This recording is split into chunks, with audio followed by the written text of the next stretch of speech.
Hi, I'm Shamieh. Welcome to our latest edition of Discussions, where we discuss common questions that patients ask us in the middle of our clinic.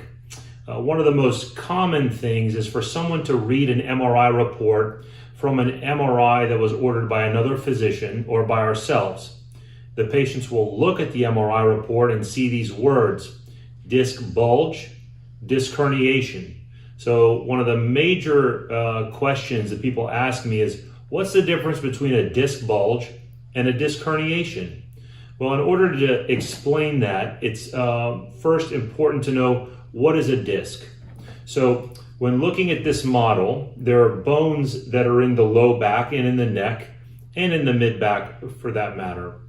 In between the bones is something called a disc, and it's made of a cartilage. And there are different types of cartilage.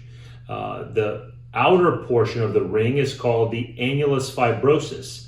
It's a hard and firm cartilage that forms a ring around the outside of the disc. There's also a much softer jelly-like substance in the middle of the disc that's made of a different type of cartilage or a similar type of cartilage. And so sometimes that cartilage in the middle protrudes out. So common things that you've heard is a slip disc or a ruptured disc. And so what is the difference between a disc bulge and a herniation? A disc bulge is almost, you need to think about it like a spare tire. You know, you've kind of, if you remember when you were younger, you had this spare rubber tire, and some people would use an inner tube as an example when you're getting pulled behind a boat. And so if you let out some of the air, the tube will kind of bulge out. It's typically symmetrical where you bulge out and get bigger.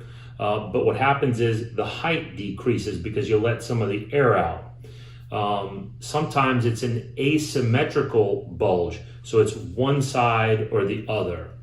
But typically the inside of the disc won't squirt out. In a herniation, some of the jelly-like substance will squirt out of the hard outer ring and sometimes contact a nerve root. So for any other questions, please write into the comments section and we can certainly answer any questions that you may have. For now, that's all. Is it bulging or is it herniated?